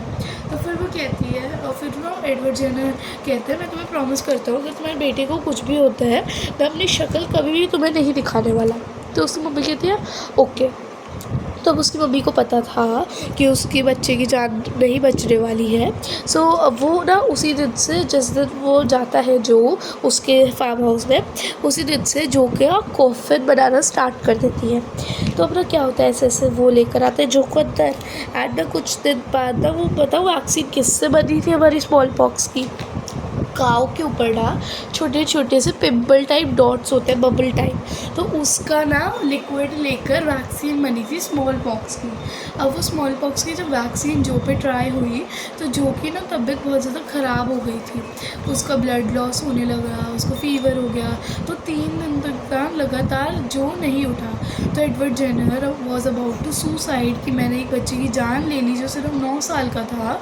तो अब ना वो एडवर्ड जेनर तब करने ही वाला था, तभी 3 दिन टाइम बाद जो उठता है उसे जाग आती है and he was all okay. And now जो के ऊपर से ये भी खतरा हट चुका था कि उसे स्मॉल पॉक्स नहीं हुआ, कभी भी नहीं होगा लाइफ में। एंड फिर उसके एडवर्ड जेनर इस बात से जेल भी गया था कि तुमने एक ह्यूमन पे वैक्सीन ट्राई की जो कि अलाउड नहीं था। अब ऑब्वियसली गवर्नमेंट की हेल्प चाहिए वाइड स्प्रेड करने के लिए वैक्सीन, तो गवर्नमेंट क्या सो गए अपनी वैक्सीन दिखाने। अब ऑब्वियसली उन्हें ये तो बताना ही पड़ेगा, उन्होंने टेस्ट किया, किसी पे टेस्टेड है ये, तो वो एडवर्ड जेनर जेल भी गया था। लेकिन वो ज़्यादा टाइम के लिए नहीं गया, बस 2-3 दिन, क्योंकि उसके पापा अमीर थे, उन्होंने सिफारिश लगवा के कर दिया। And this was the story. तो जिन्होंने वीडियो स्किप कर दी तो उनके लिए कोई बात नहीं, मिस कर दिया उन्होंने। एंड जिनको अच्छी लगी please tell me in the comments. And ये थी स्टोरी वो। So now let's go on to the next topic, how do micro organism help in cleaning the environment. So अब ना हमने पहले पढ़ा हुआ है कि कंपोस्ट होता क्या है। जो याद है आपने ये वाला जो चैप्टर था हमारा, क्या नाम है इसका, क्रॉप प्रोडक्शन एंड मैनेजमेंट, इसमें हमने मैन्योर के बारे में पढ़ा था। तो manure and the compost are the same thing. तो मैंने आपको बताया था, अगर आपको याद हो तो, कि जो माइक्रो ऑर्गेनिज्म होता है वही मैन्योर बनाते हैं डेड एंड डिकम्पोज्ड मैटर को, मतलब ईट करके, मतलब उन्हें मतलब ब्रोकन डाउन करके। तो इस चैप्टर के ना क्लीनिंग द एनवायरनमेंट वाले टॉपिक में भी यही बताया गया है कि माइक्रो ऑर्गेनिज्म हमारे कंपोस्ट और मैन्योर बनाने में भी हेल्प करते हैं। तो ये क्या होता है, मतलब अब इसमें पूरा प्रोसेस बता रखा है कैसे कैसे करते हैं। So let's see, bacteria and fungi act on our bodies of dead plants and animals and convert them into simple substances by the process of decomposition. These substances are then ready to be used by another plant and animal. Therefore, microorganisms help us to clean up the environment by decomposing and degrading substances into useful substances. They also provide nutrients to the soil. The removal of dead plants and animals by the action of microorganisms helps keep our planet clean. So ये सब मतलब process था, इसमें बता रखा था कि कैसे जो डिकम्पोज कर देता है micro organism dead plant and organic matter को, और फिर वो अदर प्लांट्स एंड एनिमल्स के लिए यूज़ करने को हो जाता है रेडी। तो फिर ये सब था। मैंने आपको एक और चीज़ बताई थी कि मैन्योर में काउ डंक भी इंक्लूडेड होता है। येस होता है, लेकिन वो माइक्रो ऑर्गेनिज्म नहीं होता है, इसलिए इसमें नहीं मेंशन कर रखा, इसमें सिर्फ माइक्रो ऑर्गेनिज्म वाला पार्ट बता रखा है। सो नाउ लेट्स गो, मतलब ये तो बहुत ज़्यादा छोटा टॉपिक था, आपको पता चल गया होगा देखकर। तो अब हम चलते हैं how do micro organism help in agriculture. तो क्लीनिंग द एनवायरनमेंट और एग्रीकल्चर में ना बहुत ज़्यादा फ़र्क है। तो क्लीनिंग द एनवायरनमेंट में जब वो, अब देखो डेड और डिके जो मैटर है वो पड़े पड़े सड़ ही रहा है, जिससे हमारी अर्थ गंदी हो रही है। तो जब माइक्रो ऑर्गेनिज्म उन्हें ब्रोकन डाउन कर रहे हैं, वो यूज़ भी हो रहे हैं, उनका यूज़ भी बनता जा रहा है और क्लीन भी हो रही है अर्थ साथ साथ। लेकिन एग्रीकल्चर में कुछ और है। तो हमने ये पढ़ा होगा पिछले वाले पिछले बार हमने पढ़ा था कि जो राइजोबियम बैक्टीरिया होते हैं, इवन क्रॉप प्रोडक्शन वाले चैप्टर में भी था कि जो बैक्टीरिया होते हैं राइजोबियम बैक्टीरिया, एक और बैक्टीरिया होता है नॉस्टॉक। अब नॉस्टॉक सुन के कुछ याद है? यस, मैंने आपको बताया था स्पाइरल शेप्ड जो बैक्टीरिया होता है उसका एग्जाम्पल होता है नॉस्टॉक। तो यस, नॉस्टॉक और राइजोबियम से भी याद आ रहा होगा कि राइजोबियम बैक्टीरिया रॉड शेप्ड में था। तो फिर ये जो होते हैं ना नॉस्टॉक और राइजोबियम मिलके ना क्या करते हैं, हमारा नाइट्रोजन फिक्सेशन करते हैं। यस, ये दोनों बैक्टीरिया नाइट्रोजन फिक्सेशन के होते हैं। अब नाइट्रोजन फिक्सेशन का ना एक डेफिनेशन है, let's read that. The process by which free atmospheric nitrogen is converted into nitrogen compound is called nitrogen fixation. So if anyone ask कि नाइट्रोजन फिक्सेशन की डेफिनेशन चाहिए, so we can write this. तो अब दो bacterias होते हैं rhizobium and as it is blue green algae होते हैं नॉस्टॉक। यस, नॉस्टॉक एक एल्गे में आता है, ये नॉस्टॉक एक एल्गे में आता है, ब्लू ग्रीन एल्गे होता है। But now you will ask me कि स्पाइरल शेप कैसे हुआ नॉस्टॉक, क्योंकि वो तो उसी में आता है बैक्टीरिया में। सो आई थिंक मेरी क्लास टीचर से कुछ गलती हो गई, मेरी क्लास टीचर ने ये सब बताया था। सो अभी आप इसको मतलब नोट डाउन मत करना कि नॉस्टॉक इज अ बैक्टीरिया, जो बुक में लिखा है उसी के अकॉर्डिंग चलते हैं। मुझे जब कुछ पता चलेगा कि स्पाइरल शेप्ड होते हैं नॉस्टॉक बैक्टीरिया होते हैं या एल्गे, सो मैं आपको कमेंट से बता दूँगी।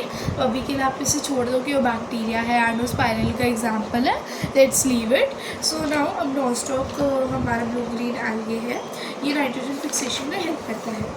तो अब नाइट्रोजन वो ऐसे मतलब जब भी प्लांट्स उगते हैं वही नाइट्रोजन फिक्सेशन का तो सबको प्रोसेस पता होगा कि लेग्यूमिनस प्लांट्स जब नाइट्रोजन लॉस्ट हो जाते हैं उसे रिप्लेस कर देते हैं, रिप्लेनिश कर देते हैं वगैरह वगैरह। पी ग्राउंडनट या बीन्स प्लांट में मिलती है, ये सब तो सबको ही पता होगा। एंड नहीं पता है तो बता देना कमेंट्स में, मैं वीडियो में एडिट कर दूँगी वो वाला पार्ट बताकर। बाकी आप क्रॉप प्रोडक्शन एंड मैनेजमेंट वाली वीडियो से भी रेफ़र कर सकते हैं, वहाँ पे मैंने पूरा प्रोसेस बताया था क्या होता है नाइट्रोजन फिक्सेशन का। अभी मुझे लगता है कि आप सब ने देख ली होगी वीडियो, तो आपको पता ही होगा नाइट्रोजन फिक्सेशन के बारे में, इसलिए मैं नहीं बता रही हूँ। सो अब जो इसे ना बोलते हैं बायोलॉजिकल नाइट्रोजन फिक्सेशन। यस, तो हमने क्रॉप प्रोडक्शन में ये भी सीखा था कि 2 टाइप्स की नाइट्रोजन फिक्सेशन होती है। एक तो नेचुरली हो जाती है, ऐसे ही माइक्रो ऑर्गेनिज्म कर देते हैं, और दूसरी होती है 2 प्रोसेसेस से जो होती है crop rotation and fallow land. तो अगर वो वीडियो नहीं देखी देख लेना, उसमें बहुत सारी चीज़ें हैं इस चैप्टर के रिलेटेड। तो वही मैंने उसमें बताया भी था सबको कि मतलब ऐसे ऐसे ये होती है 2 प्रोसेसेस। तो बायोलॉजिकल वाला प्रोसेस होता है, एक हम मैनुअली भी करते हैं। तो इसमें ना ये वाला हम पहले पढ़ लेते हैं, ये बहुत ज़्यादा मतलब वो है important. So during this process nitrogen is converted into form that can be used by plants. When these plants are eaten by animals, this converted nitrogen passes on to the animal. When the animal and plants die, other bacteria living in the soil break down the dead bodies and release the nitrogen back into the air, thus completing the cycle. This cycle of nitrogen through the atmosphere, soil and living organism is called nitrogen cycle. So yes, अब ना ये जो process होता है इसमें ना nitrogen convert हो जाती है ऐसे फॉर्म में जो प्लांट्स यूज़ कर सकते हैं, मतलब जो प्लांट्स यूज़ कर सकते हैं, क्योंकि प्लांट्स एटमॉस्फेरिक नाइट्रोजन को यूज़ नहीं कर सकते। मुझे पता अभी थोड़ा सा कंफ्यूजिंग होगा क्योंकि मैंने क्रॉप प्रोडक्शन वाले चैप्टर में बताया था कि ये 2 बैक्टीरियाज नाइट्रोजन को फिक्स करने में हेल्प करते हैं। तो नाइट्रोजन को फिक्स करना ही ये मतलब होता है कि एटमॉस्फेरिक नाइट्रोजन को नाइट्रोजन कंपाउंड्स में कन्वर्ट करना है जो प्लांट्स ले सकते हैं। अब जब वीट और मेज उगाए जाते हैं लैंड पे तो वहाँ पे नाइट्रोजन कंपाउंड्स की कमी हो जाती है, इसलिए हमें नाइट्रोजन वहाँ पे एटमॉस्फेरिक नाइट्रोजन होती है। तो उसे फिक्स करने के लिए इन 2 बैक्टीरियाज की जरूरत है जो आती है लेग्यूमिनस प्लांट से, जो होता है पीस, बीन्स एंड वगैरह वगैरह, ग्राउंडनट वगैरह। आई नो मैं इसमें थोड़ा फास्ट जा रही हूँ क्योंकि सबको पता है ये टॉपिक, सबको पता है। अगर आपको और चाहिए इसके बारे में डिटेल एक्सप्लेनेशन स्लो वर्जन है तो you can go to crop production and management के मिडिल पार्ट में ही होगा, पेज नंबर कुछ ऐसे ही था, let me tell confirming. Page number जब मैं पढ़ा रही होंगी 6 और 5, तब आप देख सकते हैं उधर जाकर, वहाँ पे उस वाले क्लिप पे जाकर मैं सब कुछ बता रखा है इस प्रोसेस के बारे में। तो ये इसे नाइट्रोजन साइकिल बोलते हैं। एंड नाइट्रोजन साइकिल की वो डेफिनेशन है, this cycling of nitrogen through when plants and animals die, other bacteria living in the soil break down the dead bodies and release the nitrogen back to the air, completing the cycle. This cycle of nitrogen through the atmosphere, soil and living organism is called nitrogen cycle. अब यहाँ पे nitrogen cycle का एक diagram ले रखा है, मैं आपको अभी समझाने वाली हूँ। एक्चुअली ना हमारी क्लास टीचर ने एग्ज़ाम में ये वाला डायग्राम बनाने को मना किया था। उन्होंने बोला ये डायग्राम नहीं है, जो पिछले साल की बुक थी, एक्चुअली इस साल सिलेबस चेंज हुआ है, तो पिछले साल की जो बुक थी ना उसमें रियल डायग्राम दे रखा था, वही बनाने को बोला था और वो मैम ने हमें कॉपीज़ में बनवाया था। तो आई थिंक मैंने अपने नोट्स में बनाया ही होगा, डायग्राम नहीं बनाया होगा तो मैं अपनी फेयर कॉपी की पिक्चर शेयर कर दूँगी वीडियो के लास्ट में। सो अब मैं आपको समझाऊंगी, बस एक बार ये वाला पैरा पढ़ लेते हैं. Microbes help in nitrogen fixation which in turn enriches the soil with nitrogen and increases its fertility. Also, blue-green algae such as nostoc store in them nitrogen compounds and are thus sometimes used as biofertilizers in agriculture. तो ना जो microbes होते हैं जो nitrogen fixation में help करते हैं वो फिर ना सॉइल को एनरिच कर देते हैं नाइट्रोजन से और फिर उसकी फर्टिलिटी को इंक्रीज़ कर देते हैं. और जो ब्लू ग्रीन एल्गी होते हैं नॉस्टॉक अपने अंदर नाइट्रोजन कंपाउंड्स को स्टोर भी करता है जो राइजोबियम बैक्टीरिया नहीं करता. फिर जो नाइट्रोजन कंपाउंड्स को स्टोर करते हैं ना वो कभी कभी बायो फर्टिलाइजर्स की तरह यूज़ हो जाता है एग्रीकल्चर में. तो नाउ अब मैं इस डायग्राम को समझा देती हूँ, लेकिन जो डायग्राम मैंने बनाया था वो मुझे आपसे शेयर करना है. तो let me show you. So I am here with the diagram जो मेरी क्लास टीचर ने रिकमेंड किया था, तो मैं आपको थोड़ा अच्छा शो कर देती हूँ. सी सो अब यहाँ पे ना मैं आपको बता देती हूँ. तो ना इसमें हम बुक को भी साइड में रख लेते हैं फॉर द रेफरेंस, कुछ पढ़ना पड़ जाए तो. येस, आई होप दिख रहा होगा सब कुछ. तो अब हम चलते हैं सबसे पहले. तो ये है एटमॉस्फेयर. तो एटमॉस्फेयर में N2 मतलब एटमॉस्फेरिक नाइट्रोजन का वो होता है सिंबल N2. ठीक है. तो अब ना यहाँ से जो एटमॉस्फेरिक नाइट्रोजन है वो गई सॉइल में. तो दिस इज़ सॉइल, यहाँ पे मैंने लिख भी रखा है दिस इज़ सॉइल. एंड यहाँ पे एक प्लांट है जिसकी रूट्स है अंदर या एनिमल्स हैं. अभी मैं बताऊंगी ये आरोज क्यों दे रखी है मैंने. So let's go on to this. See अभी नाइट्रोजन फिक्सेशन बैक्टीरिया यहाँ पे है. ठीक है. लेट्स सपोज अब इससे ना नाइट्रोजन फिक्सिंग बैक्टीरिया ने ये एटमॉस्फेरिक नाइट्रोजन ली NH3 में कन्वर्ट कर दिया, मतलब नाइट्रोजन कंपाउंड्स इसमें कन्वर्ट कर दिया. अब उसके बाद ये नाइट्रोजन कंपाउंड यही नाइट्रीफाइंग बैक्टीरिया या फिर नाइट्रिफिकेशन में, nitrification is the process name and nitrifying bacteria is the nitrifying. ठीक है. तो फिर ना नाइट्रीफाइंग होती है यहाँ पे. जो नाइट्रीफाइंग बैक्टीरिया होता है वो इसको NO3 में कन्वर्ट कर देता है. ये देखिए ये ना कंपाउंड अभी पूरे तरह की बना नहीं है NH3. NO3 मतलब this is the complete compound. Yes, this is the complete compound. Sorry मैंने यहाँ पे N2 लिख रखा है, मुझे NO2 लिखना था. I will corrected when I will click the pictures of the notes. तो फिर ना ये जो होता है ये NO3 पूरा रियल कंपाउंड बन जाता है. अब ये जो NO3 होता है ना ये 3 जगहों पे जाता है. ठीक है. 4 जगहों पे. ठीक है. एक यहाँ, एक यहाँ, एक यहाँ, नहीं 3 जगह पे, एक यहाँ, यहाँ और यहाँ. ठीक है. अब वो देखते कहाँ कहाँ पे जाता है. First of all we will see this one. ठीक है. तो यहाँ पे ना एसिमिलेशन होती है. एसिमिलेशन एक प्रोसेस होता है जिससे ये जो कंपाउंड है ना ये सॉइल में स्टोर होता है.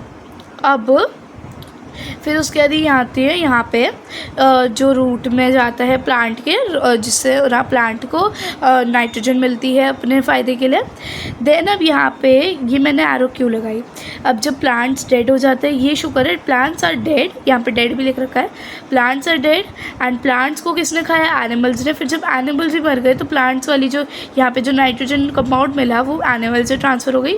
फिर एनिमल्स मर गए, वो वापस से नाइट्रोजन कंपाउंड यहाँ पे आ गया. फिर एमोनिफिकेशन होती है और जो नाइट्रोजन कंपाउंड होता है वो नाइट्रोजन में कन्वर्ट हो जाता है. अभी कम्प्लीटली वो नहीं बनी है एटमॉस्फेरिक नाइट्रोजन, ये कंप्लीट एटमॉस्फेरिक नाइट्रोजन नहीं है. इसके बाद ये कंप्लीट नाइट्रोजन वो बनती है एटमॉस्फेरिक नाइट्रोजन और फिर वो यहाँ पे इसको रिप्लेस कर देती है. ये तो यहाँ चली गई, ये यहाँ पे आ जाती है. फिर उसके बाद ये NO2 जाती है और डीनाइट्रीफाइंग बैक्टीरिया डीनाइट्रीफाई करता है, मतलब इसे दोबारा से कन्वर्ट करता है इसमें N2 में. सॉरी NO2 नहीं लिखना था यहाँ पे, मैं कंफ्यूज हो गई. आई एम रियली सॉरी, मैं बहुत ज़्यादा कंफ्यूज हो रही हूँ. आई am really guys sorry I am for the confusion. तो ये NO2 जो यहाँ पे आ जाता है ना, तो यहाँ पे ना डीनाइट्रीफाई होकर वो N2 बन जाता है. फिर डीनाइट्रीफाई में से इसे डीनाइट्रीफाई करके ऊपर भेज देता है जहाँ पे डीनाइट्रीफाइफिकेशन होती है दोबारा से इसे कम्प्लीटली N2 बनाने के लिए. फिर उसके एकदम ऊपर जाता है और एटमॉस्फेयर में ये हो जाता है. I am sorry guys for all the confusion, आपको मैंने कन्फ्यूज़ कर दिया होगा. I am really sorry. So ये है मेरा वो डायग्राम, ये हमारी क्लास टीचर ने बोला था बनाने के लिए हमें. सो ये है एंड नाउ अब हम चलते हैं हाउ है माइक्रो ऑर्गेनिज्म हार्मफुल। अभी तो हमने यूज़फुल का सब कुछ पढ़ा था, यूज़फुलनेस के बारे में। अब हम हार्मफुलनेस के बारे में भी पढ़ेंगे, फिर उसके बाद बस कुछ ही चीज़ें और है, फिर हमारा चैप्टर ख़त्म हो जाएगा। सो नाउ तो कोई भी डाउट्स हो तो please ask in the comments, and I hope अभी तक आपको समझ में आ रहा होगा। जो अब तक मैंने कन्फ्यूजन क्रिएट करी, आई am really sorry. Next video में ट्राई करूँगी नहीं करूँ मैं ऐसा। तो माइक्रो ऑर्गेनिज्म कैसे होते हैं हार्मफुल, तो कुछ माइक्रो ऑर्गेनिज्म हार्मफुल होते हैं, तो कुछ माइक्रो ऑर्गेनिज्म डिसीज़ कॉज करते हैं ह्यूमन, एनिमल एंड प्लांट में, और कुछ माइक्रो ऑर्गेनिज्म हमारा फूड स्पॉइल करते हैं। ये 2 वेज होते हैं जिसमें वो हमें हार्मफुल होते हैं।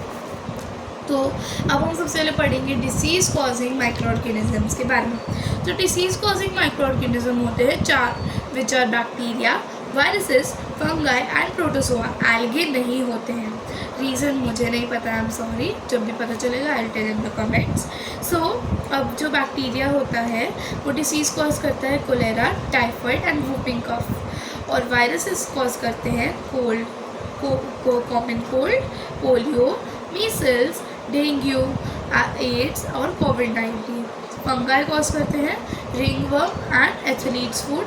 प्रोटोजोइक कॉज करते हैं अमोबिक डायनेस्टी एंड मलेरिया। तो अब ये इंपॉर्टेंट है ये याद करने की पैथोजन वो माइक्रो ऑर्गेनिज्म होते हैं जो कॉज करते हैं डिसीजेस। एंड और दूसरा, an infection is the invasion and multiplication of pathogens in the body. ये इन्फेक्शन की डेफिनेशन हो गई type of, you can say. So disease is when infection cause damage to individual's body system. तो disease की भी definition हो गई। तो अब ना जो microbial disease can spread from an infected person to a healthy person through water, food और physical contact and known as communicable diseases. तो ये कम्युनिकेबल डिसीज़ की डेफिनेशन हो गई। अब through air, through water and food, through direct contact and through carriers. अब I hope कि through air, water, food and direct contact तो सबको ही पता होगा। डायरेक्ट कॉन्टैक्ट अगर किसी हेल्दी पर्सन के डायरेक्ट कॉन्टैक्ट में कोई इन्फेक्टेड पर्सन आ गया तो या तो इन्फेक्टेड नीडल से हो गया, एड्स इन्फेक्टेड नीडल से स्प्रेड होती है। अब कंटामिनेटेड वाटर और फूड से वाटर बॉर्न डिसीजेज और फूड बॉर्न डिसीजेज होती है। एयर बॉर्न डिसीजेज किससे होती है, जब मतलब कोई एयर में स्नीज कर सकता है तो स्नीजिंग के जो सारे माइक्रो ऑर्गेनिज्म है हार्मफुल वाले वो स्प्रेड हो जाएंगे एयर में, और जब उस एयर को कोई हेल्दी पर्सन ब्रीथ करता है तो उसको भी हो जाता है infection. So this is the thing, ये तो सबको ही पता होगा। अब कैरियर्स के थ्रू भी इसमें ना बस 2 मेन चीज़ें याद करनी है। मैं शॉर्ट में बता रही हूँ, इसलिए नहीं कि वीडियो शॉर्ट रहे, बट इसलिए कि मुझे पता है सबको याद हो गई, सबको तो पता ही होगा। फिर भी किसी को डिटेल्ड एक्सप्लेनेशन चाहिए they can ask in the comments, I will provide it in the video. तो ये देखिए, तो ना 2 चीज़ें इसमें याद करनी है, एड्स और एनाफिलिस। एनाफिलिस अगर किसी मलेरिया की वो होती है कैरियर, और एड्स डेंगू की। अब एनाफिलिस मॉस्किटो से हमें मलेरिया कैसे पहुंचता है, और मलेरिया किससे होता है, पैथोजन होता है एक, मतलब प्रोटोजोआ होता है एक, प्लाज्मोडियम, उससे फैलता है मलेरिया। और डेंगू तो पता नहीं किससे फैलता है, बट हाँ उसका पैथोजन नहीं पता मुझे, बट हाँ मलेरिया का पैथोजन होता है प्लाज्मोडियम। यहाँ पे मैंने अंडरलाइन भी कर रखा है। तो जब ना एनाफिलिस मॉस्किटो बाइट कर लेती है एक पर्सन को, जैसे वो है मलेरिया, तो जो प्लाज्मोडियम है वो ब्लड के साथ साथ तो मलेरिया वाले मॉस्किटो के अंदर, मतलब एनाफिलिस के अंदर आ जाता है। और फिर जब वो एनाफिलिस दोबारा से एक हेल्दी पर्सन को काटता है तो मलेरिया के सारे पैथोजेंस हेल्दी पर्सन के अंदर आ जाते हैं एंड उन्हें भी इन्फेक्शन हो जाता है। Same with AIDS in dengue. तो अब हम जाते हैं disease causing micro organism in plants and animals. तो हमने ह्यूमंस की तो डिसीजेस सबने सुनी है, लेकिन प्लांट्स और एनिमल्स की आप पहली बार सुन रही होंगी। पहली बार तो नहीं, मतलब सुनी होगी पहले भी, बट अभी इसमें एक्सप्लेन्ड है। तो ना हो अब एनिमल्स में ना सिर्फ 2 ही डिसीज़ होती है, जो होती है फुट एंड माउथ डिसीज़, जिसको एक वायरस कॉज करता है। एंड यस एक चीज़ बता दूँ, इसमें ना आपको ये याद करना बहुत ज़रूरी है कि कौन सी डिसीज़ वायरस से हो रही है, क्या बोलते हैं उसे, प्रोटोजोआ से हो रही है, कौन सी डिसीज़ बैक्टीरिया से हो रही है, कौन सी किससे। अगर आपने ये याद नहीं रखा ना, एग्ज़ाम में पक्का पूछे जाते हैं, ये डिसीज़ का नाम दे देंगे और बोलेंगे किस माइक्रो ऑर्गेनिज्म से होती है, तो वो आपको बताना ही पड़ेगा। तो फुट एंड माउथ डिसीज़ होती है एनिमल्स में, वो वायरस से होती है। एंड एंथ्रैक्स एक डेडली डिसीज़ होती है, कैटल्स में ही होती है, वो कॉज होती है बैक्टीरिया से। अब माइक्रो ऑर्गेनिज्म एक डिसीज़ है प्लांट्स में, जो वीट, राइस, पोटैटो, शुगर के, मतलब पोटैटो, शुगर के माइक्रो ऑर्गेनिज्म कॉज करते हैं disease, wheat, rice, potato, sugarcane, orange apple, इन सब में। तो टोबैको मोज़ाइक वायरस TMV ये वायरस कॉज करता है, और इसमें टोबैको प्लांट की लीव्स को बहुत बड़ा क्रॉप यील्ड और क्वालिटी का मतलब लॉस होता है। फंगल इन्फेक्शंस कॉज करते हैं late blight and potato plant. Smuts और रस्ट ऑफ सीरियल क्रॉप, ये एक ही बीमारी है, स्मट्स एंड रस्ट, अलग अलग 2 बीमारियाँ नहीं है। मैंने क्लास टेस्ट में इन्हें अलग अलग 2 मान लिया था and I got my marks deducted. So smuts और रट्स जो है सीरियल क्रॉप के, वो फंगल इन्फेक्शन को नहीं, वो कॉज करते हैं फंगल इन्फेक्शन, येस। और सिट्रस कैंकर बैक्टीरिया से कॉज होता है, सिट्रस प्लांट लाइक ऑरेंजेस में। Yellow mosaic when disease lady finger ओकरा में होती है, जो कॉज करता है वायरस। तो अब हम चले जाते हैं सेकंड पार्ट पे, फूड स्पॉइलेज। तो फूड स्पॉइलेज करते हैं, तो हमें पता है बैक्टीरिया और फंगी ना बेस्ट ग्रो करते हैं मतलब मॉइस्ट प्लेसेस पे। तो मॉइस्ट नहा रखें हम अपने फूड को, ये सब मतलब प्रिकॉशंस हो गए फूड प्रिजर्वेशन के। तो फूड स्पॉइलेज होता है तो ना, जो फंगस और बैक्टीरिया होते हैं हमारे फूड के ऊपर ना ग्रो करने लगते हैं, जिससे धीरे धीरे उनकी ओडोर, उनकी अपीयरेंस, सब कुछ चेंज होने लगता है, कलर वाला। तो ये ना साइंस होता है, कोई बोलते हैं what are the science of food being spoiled. तो the food shows changes in their colour, appearance, odours, सब कुछ, कलर वगैरह वगैरह। तो अगर ऐसे फूड को हमने कंज्यूम करा ना, हमें फूड पॉइजनिंग हो सकती है। सो नाउ ये है हमारा फूड स्पॉइलेज वाला पार्ट, ये कंप्लीट हो चुका है। मतलब ऐसे ऐसे फूड स्पॉइलेज के science and all. Now methods of food preservation. अब भाई फूड स्पॉइल हो गया, ठीक है, हमें पता चल गया, बट अब फूड को प्रिजर्व भी तो करना है हमें, तो उसके मेथड्स बताएंगे हमें। तो हमने येस मैं आपको ये दिखाना भूल गई थी, पिक्चर्स हैं रस्ट एंड वीट और सिट्रस कैंकर के। एक्चुअली बहुत सारे बच्चों को ना पिक्चर्स देख के समझ में आता है, इसलिए मैं पिक्चर्स भी दिखा रही हूँ आपको। तो अब ना मेथड से होते हैं प्रिजर्विंग फूड के। तो फूड पॉइजनिंग हो सकती है अगर हमने कंटामिनेटेड फूड को मतलब कंज्यूम किया। तो फिर हमें सीखना बहुत ज़्यादा ज़रूरी है कि फ़ूड को ख़राब होने से बचाए कैसे, जिससे उससे कोई वो ना कर सके, कंज्यूम ना कर सके। तो we prevent spoilage of food either by killing the micro organism और by slowing their growth. Obviously या तो उनको मार देगी माइक्रो ऑर्गेनिज्म को, या उनकी जो ग्रोथ है उसे स्लो डाउन कर देगी, इससे हमारा जो फूड स्पॉइलेज होगा वो नहीं होगा। Now The process of treating food to stop or slow down its spoilage is known as food preservation। ये food preservation की वो हो गई डेफिनेशन वी कैन से। सो हमें पता है कि माइक्रो ऑर्गेनिज्म बेस्ट ग्रो करते हैं वार्म मॉइस्ट एनवायरनमेंट्स में, जो मैंने आपको इसमें बता दिया था पहले ही। तो वार्म मॉइस्ट एनवायरनमेंट में वेल ग्रो करते हैं वो। तो हमें ना उनकी ग्रोथ के लिए ना मतलब करना पड़ेगा कुछ, तो जिससे वो ग्रो ना करे उनको।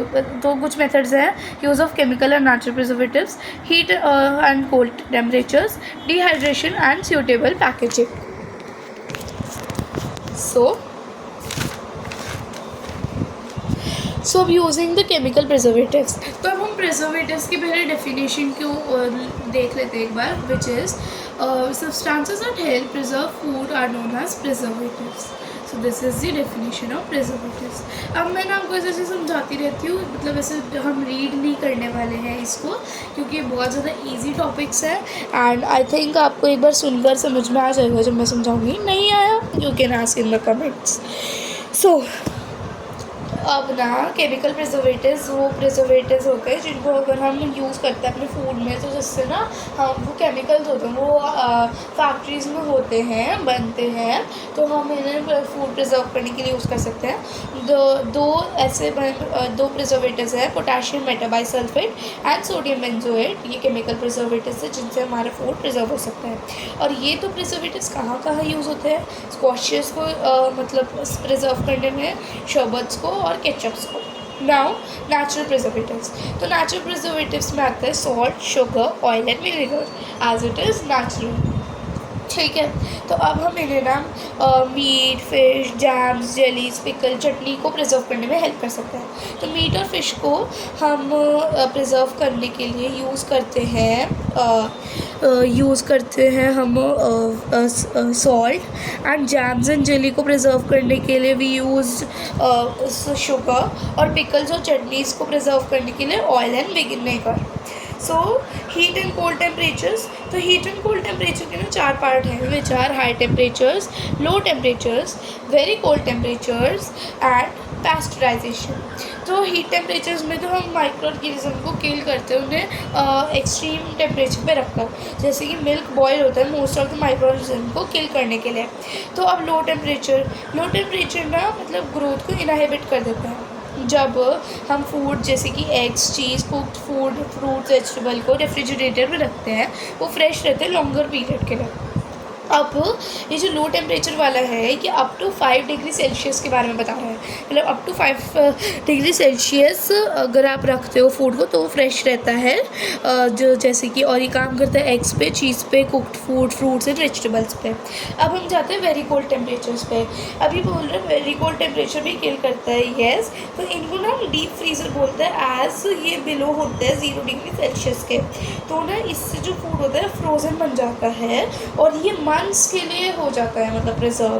तो ना हम इन्हें फ्रोज़न फूड कह के बुलाते हैं, और फ्रोज़न फूड कहकर ही बिकते हैं ये मार्केट में। तो मीट और फिश ऐसे ही डीप फ्रीज़र में फ्रोज़न होके सेल किए जाते हैं। अब हम आ जाते हैं पैस्चराइजेशन पर। तो पैस्चराइजेशन मिक्स होता है हॉट एंड कोल्ड टेम्परेचर्स का। अब जैसे कि मान लो लुइस पास्टर ने इस पैस्चराइजेशन को लॉन्च किया था, तो ये साइंटिस्ट थे। तो इन्होंने मतलब क्या हुआ है इसमें ना बोला गया है, इसमें ना अगर एक चीज़ पैस्चराइजेशन मिक्स होता है हॉट एंड कोल्ड टेम्परेचर का, इसमें एक चीज़ बॉइल्ड होती है मतलब हीट होती है, एंड फिर क्विक कूलिंग से उसको प्रिजर्व किया जाता है। फॉर एग्जांपल मिल्क ले लो, मिल्क को पहले हम हीट करते हैं, फिर हमारी मम्मा जल्दी से क्विक कूल करके मतलब उसे फ्रिज में रख देती है, जिससे देखो बॉइलिंग से तो most of the microorganism kill हो ही जाएंगे। बट अगर बाई चांस कोई माइक्रो ऑर्गेनिज्म बच गया है तो उसकी ग्रोथ को स्टॉप करने के लिए, उसको फर्दर ग्रोथ ना होने के लिए उसकी, हम उसे क्विक कूल कर देते हैं जिससे वो मर जाते हैं। आज हमने पढ़ा हुआ है कि लो टेम्परेचर्स भी मारते हैं माइक्रो ऑर्गेनिज्म को। अब हम आ जाते हैं डिहाइड्रेशन पे। तो डिहाइड्रेशन में क्या होता है, हम फूड को ना सुखा देते हैं पूरा। हम क्या एक्चुअली मॉइस्चर से वो आते हैं माइक्रो ऑर्गेनिज्म, अगर मॉइस्चर ही हटा दे, फूड को वाटरलेस बना दे, पूरा ड्राई कर दे फूड को, तो आएंगे ही नहीं माइक्रो ऑर्गेनिज्म। तो डिहाइड्रेशन का मेथड है। अब डिहाइड्रेशन की लेटेस्ट सी मतलब इसका ना एग्जाम्पल है सन ड्राई। तो सन ड्राई करती है हमारी मम्माज घर पे, मतलब होम मेथड है ये। सन ड्राइड हर्ब्स भी आती है, सन ड्राइड टमेटोज़ भी आते हैं मार्केट में, फिग्स, रेजन सब कुछ आता है डिहाइड्रेटेड। तो अब डिहाइड्रेशन की हम डेफिनेशन देख लेते हैं। Removal of water from food material is called dehydration. So ये हो गए डिहाइड्रेशन की डेफिनेशन। अब पैकेजिंग, तो पैकेजिंग प्रॉपर पैकेजिंग करनी पड़ती है हमें एयर टाइट कंटेनर्स में, इनको बचाने के लिए माइक्रो ऑर्गेनिजम्स को पहुंचने से, हमारे फूड तक प्रिजर्व करने के लिए हमारे फूड को एयर टाइट कंटेनर में हमें अपना फूड पैक करना चाहिए। तो cooked meat, fish, fruits, vegetable, canned oil, salt water को ब्राइन बोलते हैं, इन सब में हम फूड को एयर टाइट कंटेनर में पैक कर सकते हैं। Cereals, nuts, grain vacuum packed होते हैं उनकी, तो ये सब वैक्यूम पैक्ड होते हैं, हमने देखा मतलब नट्स, सीरियल्स, ये सब कुछ वैक्यूम पैक्ड होते हैं। और अब ना देखो पैकेजिंग की है तो इसकी प्रॉपर डेट एक्सपायरी तक हमें इसे बिफोर एक्सपायरी इसको यूज़ कर लेना चाहिए, वरना फूड स्पॉइल हो जाएगा and we will not be able to use it और ईट इट। सो इसी के साथ हमारा चैप्टर कंप्लीट होता है गाइस, एंड आई होप आपको समझ में आया हो। कोई भी डाउट हो please ask in the comments, and मैं चाहती हूँ आप सारे section reviews and chapter review के आंसर्स मुझे कमेंट में दिए। And sorry guys, chapter number 1 में यूट्यूब ने कमेंट्स बंद कर दिए थे, बट अब ऑन हो गए हैं, एंड आप उसमें आप भेज सकते हैं आंसर सेक्शन रिव्यूज़ के। So section review 1, section review 2, section review 3 and section review 4 and chapter review के मुझे आंसर्स चाहिए कमेंट्स में। आप आई होप भेजेंगे, एंड मैं नोट्स की मतलब लगा दूँगी, और मैं नोट्स की पिक्चर्स लगा दूँगी at the last of video. Thank you for watching.